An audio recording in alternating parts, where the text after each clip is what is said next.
Hello students, welcome to Concept Booster class. Here we are with the next series of chemical properties of metals and non-metals. तो अब तक हमने जो properties पढ़ी थी metals की, केमिकल प्रॉपर्टीज़ विद ऑक्सीजन या विद एयर हम बोल सकते हैं। मेटल्स को एयर के साथ जब हम बर्न करते तब क्या होता है, मेटल का रिएक्शन विद वाटर हम ऑलरेडी पढ़ चुके हैं। और हमने ये भी समझने की कोशिश की थी कि कुछ मेटल्स होते हैं जो तो बहुत जल्दी रिएक्ट कर जाते हैं, बहुत विगरसली रिएक्ट करते हैं, और कुछ मेटल्स हैं जो बहुत धीरे रिएक्ट करते हैं और कुछ तो रिएक्ट ही नहीं करते। तो उसी चीज़ को हम कंटिन्यूएशन में लेते हैं। तो आपको दो चीज़ें ध्यान में रखनी है बच्चों, एक तो रिएक्शन हो रही है तो क्या प्रोडक्ट बन रहा है, दूसरी चीज़ आप साथ में अपने माइंड में रखिएगा कि कौन सा मेटल तो फटाफट रिएक्ट कर रहा है, ज़्यादा रिएक्टिव है, और कौन कम रिएक्टिव है और कौन बिल्कुल रिएक्ट नहीं कर रहा, क्योंकि उसको भी हम एक सीरीज़ में अरेंज करेंगे ये सारी प्रॉपर्टीज़ समझने के बाद। वो भी एक बहुत इंपॉर्टेंट टॉपिक है आपके ग्रेड 10 में, एग्जाम्स में कई बार पूछा जाता है, तो ध्यान से समझिएगा। और साथ में अभी तक हम नॉन मेटल की बात नहीं कर रहे थे, तो ये प्रॉपर्टीज़ के बाद हम नॉन मेटल्स को भी समझेंगे। तो चलिए शुरू करते हैं। सबसे पहले मैंने लिखा है मेटल्स विद एसिड्स। मेटल्स को एसिड्स के साथ रिएक्ट करवाएंगे तो क्या होगा। तो एक चीज़ आप याद रखो, जब हम कुछ मेटल्स की बात कर रहे थे, उनकी रिएक्शन जब हम समझ रहे थे विद ऑक्सीजन या विद वाटर, तो आपको याद होगा कुछ मेटल्स बहुत विगरसली रिएक्ट कर रहे थे, उनकी रिएक्शन में इतनी हीट प्रोड्यूस हो रही थी कि फायर कैच हो रहा था। याद आया? यस, सोडियम और पोटेशियम। तो अगर हम उन्हीं मेटल्स की अगर हम बात करें कि वो एसिड्स के साथ रिएक्ट करेंगे तो क्या होगा, तो बहुत ही खतरनाक रिएक्शन होने वाला है। उसमें तो सिर्फ ये आग पकड़ ली थी, फायर कैच कर लिया था, इसमें तो एक तरह से बहुत ही विगरस, बहुत ही वायलेंट रिएक्शन होता है जब इनको एसिड से रिएक्ट करवाते हैं। तो मैं एक एसिड का एग्जांपल ले लेती हूँ, और वो एसिड मैंने ली है हाइड्रोक्लोरिक एसिड।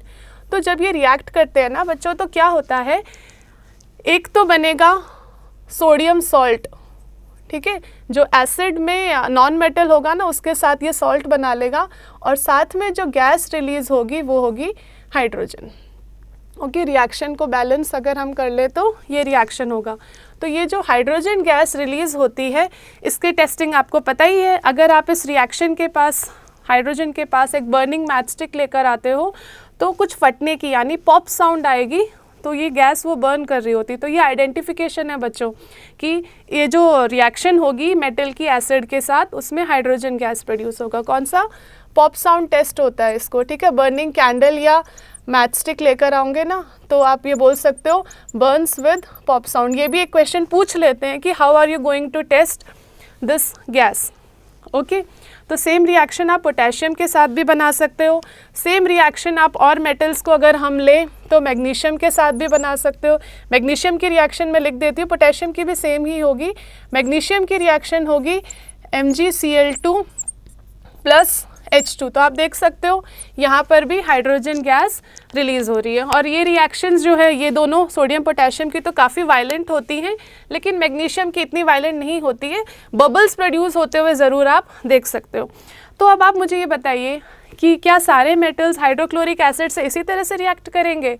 बिल्कुल नहीं करेंगे। अगर मैं इनकी जगह अगर मैं कॉपर मेटल लूँ और कॉपर मेटल को अगर मैं HCl में डालूं, तो बच्चों आप देखोगे कि कॉपर मेटल HCl के साथ रिएक्ट ही नहीं करेगा, ठीक है। तो फिर हम क्या करते हैं, हम एक दूसरी एसिड के साथ ट्राई करते हैं, और जो दूसरी एसिड मैंने ली है वो है नाइट्रिक एसिड।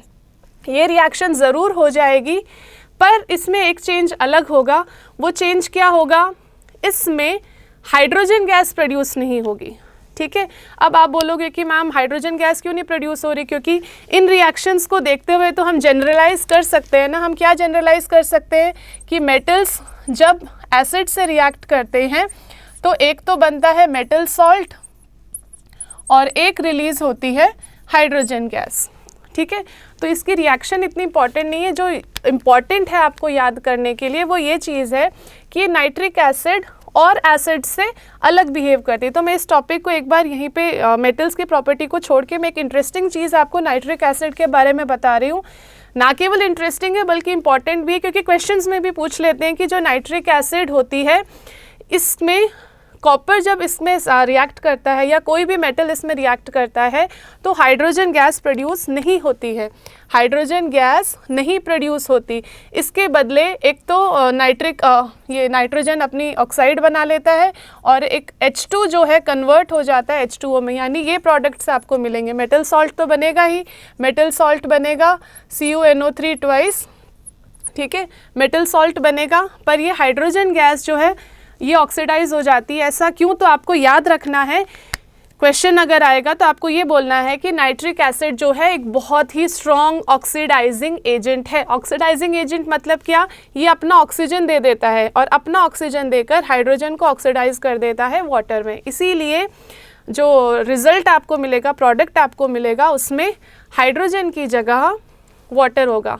तो क्या सभी मेटल्स इस तरह से रिएक्ट करते हैं? तो इसको भी याद करने की एक ईजी ट्रिक है, मनमौजी आप याद रखिए। मनमौजी एलिमेंट्स हैं, मनमौजी एलिमेंट्स कौन से हैं? मैंगनीज और मैग्नीशियम। तो मनमौजी एलिमेंट्स जो हैं वो इसके साथ नाइट्रिक एसिड के साथ हाइड्रोजन गैस प्रोड्यूस करेंगे। तो अगर आपसे पूछते हैं कि वो कौन से मेटल्स हैं जो नाइट्रिक एसिड के साथ देते हैं हाइड्रोजन गैस, तो मनमौजी याद रखिएगा, मैंगनीज और मैग्नीशियम। तो ये बात हो गई नाइट्रिक एसिड की। पर बेसिकली जो जनरल रिएक्शन है वो आपको ये याद रखनी है कि मेटल्स अगर एसिड के साथ रिएक्ट करते हैं तो मेटल सॉल्ट और हाइड्रोजन गैस बनती है। अब बात कर लेते हैं next reaction, metals with basis. तो इसमें क्या होता है बच्चों, अभी हमने जब इसकी रिएक्शन पढ़ी थी मेटल्स के साथ, तो आपको याद होगा मैंने आपको कहा था कि मेटल ऑक्साइड्स जो होती हैं वो बेसिक होती हैं, क्योंकि मेटल्स जो होते हैं जनरली बेसिक नेचर शो करते हैं। तो बेस के साथ कैसे रिएक्ट करेगा, इसीलिए मेटल्स जो हैं सभी बेसिस के साथ रिएक्ट नहीं करते हैं। सब रिएक्ट नहीं करते, कुछ तो करते हैं। कौन से कुछ करते हैं, उसके लिए मैं आपको वापस वो टर्म याद कराती हूँ। हमने एक टर्म पढ़ा था और वो टर्म था एम्फोटेरिक, याद आया? एम्फोटेरिक वो होते हैं जो दोनों एसिड्स और बेसिस का नेचर शो करते हैं। तो कुछ मेटल्स हैं जैसे एल्यूमिनियम है, जिंक है, ये कुछ मेटल्स हैं जो बेसिस के साथ रिएक्ट करेंगे। और भी हैं, लेड वगैरह है। इनकी रिएक्शन क्या होगी, मेटल जब बेस से रिएक्ट करेगा तो ये आपको याद रखना है, सम मेटल्स ओनली। तो जो रिएक्शन होगी सेम वही रिजल्ट होगा, मेटल सॉल्ट प्लस हाइड्रोजन। इसका एक एग्जाम्पल हम देख लेते हैं। एग्जाम्पल में हम मेटल ले लेते हैं एल्यूमिनियम ही, क्योंकि वो एम्फोटेरिक है। एल्यूमिनियम मेटल को बच्चों जब आप सोडियम हाइड्रोक्साइड के सोल्यूशन में डालोगे, सोल्यूशन है इसीलिए आपको वाटर भी शो करना होगा, तो जो सॉल्ट बनेगा वो होगा NaAlO2 प्लस H2, ठीक है। बैलेंस इसको आप कर सकते हो, बैलेंस आप कर लीजिएगा। बाकी जो मैं रिएक्शन बता रही हूँ वो यही होगी, ये सॉल्ट बनेगा सोडियम एल्यूमिनेट, ठीक है। ये भी कई बार एग्जाम में पूछ लेते हैं, तो आप याद रखिएगा कि एल्यूमिनियम जब सोडियम हाइड्रोक्साइड से रिएक्ट करता है तो सोडियम एल्यूमिनेट सॉल्ट बनता है और गैस हाइड्रोजन ही रिलीज होती है। लेकिन ये याद रखिएगा, जो एम्फोटेरिक नेचर शो करते हैं ना, वही मेटल्स बेस के साथ रिएक्ट करेंगे और metal salt plus hydrogen gas देंगे। अब हम नेक्स्ट प्रॉपर्टी पे आ जाते हैं बच्चों। नेक्स्ट प्रॉपर्टी है metals with salt solution of other metals. ये बहुत ही कॉमन रिएक्शन है, आपने इसको एक और नाम से सुना होगा, और वो नाम क्या है, डिस्प्लेसमेंट रिएक्शन, ठीक है। क्लास 8th में भी पढ़ा है आपने ये। जो ये डिस्प्लेसमेंट रिएक्शन है, नाम से ही आप समझो, नाम में क्या है, डिस्प्लेस। प्लेस का मतलब होता है बच्चों जगह, और डिस्प्लेस का मतलब है उसको जगह से हटा दिया। तो जो मेटल था उसको अगर उसकी जगह से कोई हटा सकता है तब ये रिएक्शन होती है। और ऑफ कोर्स कौन हटाएगा, जो ज़्यादा पावरफुल है, जो ज़्यादा ताकतवर है, वही तो कमज़ोर को हटा पाएगा। तो इसमें भी यही होता है कि एक तो आपको मेटल लेना है और दूसरा सॉल्ट सोल्यूशन लेना है, दूसरे मेटल का सोल्यूशन लेना ज़रूरी है। तो आप एक मेटल ले रहे हैं और एक उसका दूसरे मेटल का सॉल्ट सोल्यूशन ले रहे हैं। अगर आपने उस मेटल को डाला, बहुत एग्जाम्पल मैं आपको दे देती हूँ, बहुत इजी सा है। मान लीजिए मैंने एक बीकर में एक सोल्यूशन लिया है और वो सोल्यूशन जो है वो है कॉपर सल्फेट का, और मैंने इसके अंदर एक आयरन नेल डाल दी है, लोहे की कील डाल दी है, और इसको हम छोड़ देते हैं, थोड़ी देर वेट करते हैं। वेट करने के बाद आप क्या देखोगे बच्चों कि इसमें है ना जो कॉपर सल्फेट का कलर होता है वो होता है ब्रिलियंट ब्लू, इस टाइप का ना, ब्लू कलर का सोल्यूशन होता है कॉपर सल्फेट का। लेकिन जब हम इसमें आयरन नेल डाल देते हैं ना बच्चों, तो थोड़ी देर बाद क्या होता है, ये जो आपकी आयरन नेल है इसके ऊपर एक ब्राउनिश डिपॉजिट आने लगेगा, इस पर ब्राउन ब्राउन कुछ डिपॉजिट होने लगेगा, और जो कॉपर सल्फेट का कलर है वो ब्लू से ग्रीन की तरफ चेंज होने लगेगा।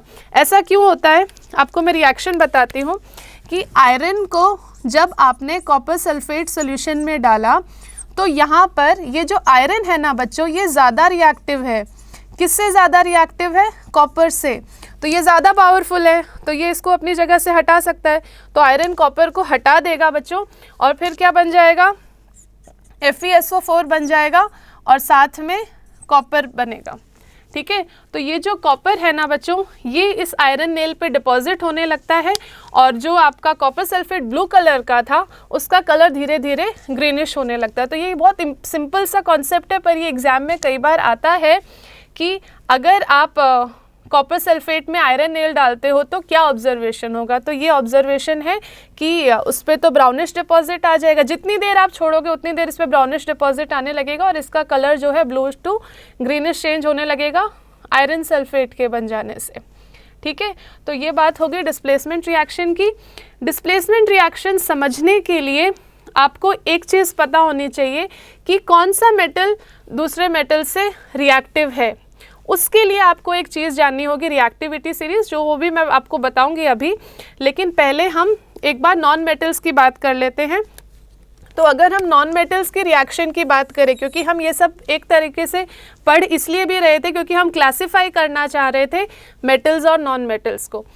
तो जब अब हमें पता है कि मेटल्स किस तरह से रिएक्ट करते हैं, क्या प्रोडक्ट बनता है, उन्हीं चीज़ों को अगर हम नॉन मेटल के साथ देखें ना, तो पहला हम रिएक्शन नॉन मेटल का देख सकते हैं विद ऑक्सीजन।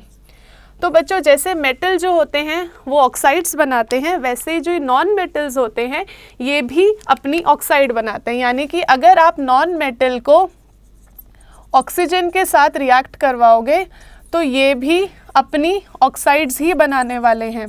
पर इनकी ऑक्साइड्स में क्या फ़र्क होता है, इनकी जो ऑक्साइड्स होती हैं वो एसिडिक होती हैं नेचर में। ठीक है, तो ये डिफरेंस है कि मेटल की जो ऑक्साइड्स थी वो बेसिक होती हैं, कुछ होती हैं जो एम्फोटेरिक होती हैं, पर जो नॉन मेटल की ऑक्साइड्स होती हैं वो एसिडिक होती हैं नेचर में। और कुछ नॉन मेटल्स तो बहुत ज़्यादा रिएक्टिव होते हैं। एग्जाम्पल है फॉस्फोरस का। फॉस्फोरस बहुत जल्दी हवा से रिएक्ट कर जाता है, इसीलिए उसको हम खुला नहीं रख सकते, we can not keep it open in air. फिर हम क्या करते हैं, we store it in water. Water में कैसे स्टोर कर लेते हैं, वाटर में स्टोर इसलिए कर पाते हैं क्योंकि जो नॉन मेटल्स होते हैं वो वाटर से रिएक्ट करते ही नहीं हैं। ठीक है, तो आपकी ये सेकेंड और थर्ड प्रॉपर्टी थी, एक थी विद वाटर और एक थी विद एसिड्स। तो ये क्या है, ये रिएक्ट ही नहीं करते। ठीक है, तो आप सिंपल है, आप लिख सकते हो नो रिएक्शन। ओके, तो नॉन मेटल्स की प्रॉपर्टीज़ पढ़ना बहुत इजी हो गया था। मेटल्स पे आपको ज़्यादा ध्यान देना है, मेटल्स की प्रॉपर्टीज़ को आपको अच्छे से समझना है, जितनी भी प्रॉपर्टीज़ बताएं। अब इन प्रॉपर्टीज़ के बेसिस पे हम इसके रिएक्टिविटी सीरीज़ को समझ लेते हैं। ठीक है, तो चलिए। ओके, तो ये है हमारा रिएक्टिविटी सीरीज़।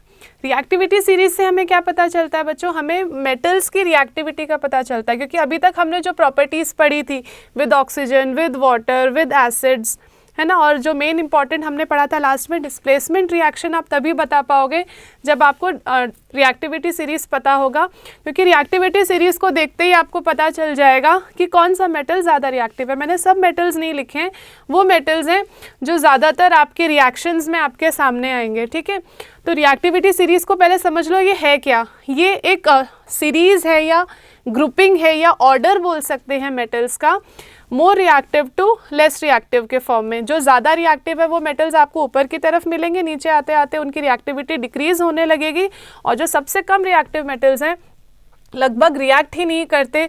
इसमें अगर मैं चाहूँ तो मैं प्लैटिनम भी लिख सकती हूँ, क्योंकि जो प्लैटिनम है वो भी इसी सीरीज़ में आ जाता है जो रिएक्ट नहीं करता। ठीक है, आपने देखा होगा कि हम जब बात कर रहे थे with oxygen, with water, with acids वगैरह, तो ये वो एसिड्स हैं, ये वो मेटल्स हैं जो एसिड से रिएक्ट नहीं करते। ठीक है, तो अगर आप इसको देख रहे हो। अब आपको ये लग रहा होगा कि इसको याद कैसे करें, तो बच्चों इसकी एक बहुत सिंपल सी ट्रिक आपको मैं बताती हूँ इसको याद रखने की। थोड़ी फिल्मी है लेकिन याद फटाफट हो जाएगी। इसको समझिए। कटरीना ने कार मांगी ऑल्टो जेन फरारी, पर क्यों है मिली, पर क्यों है मिली को जाने दो, क्यों है मिली सिल्वर ऑडी। ठीक है, वापस रिपीट करती हूँ। कटरीना ने कार मांगी ऑल्टो जेन फरारी, पर क्यों है मिली सिल्वर ऑडी। सिल्वर इसका सिंबल है AG और Audi is the symbol of gold AU। ठीक है, अब आप ये सोचोगे कि इसको याद तो हमने कर लिया, इसको लिख भी लेंगे, पर मैम ने ये हाइड्रोजन बीच में क्यों डाला है, क्योंकि हाइड्रोजन तो नॉन मेटल है। तो ये मैंने इसलिए डाला है कि इस हाइड्रोजन से आप एक चीज़ और पता लगा सकते हो, इसकी रिएक्टिविटी मेटल्स की विद एसिड्स।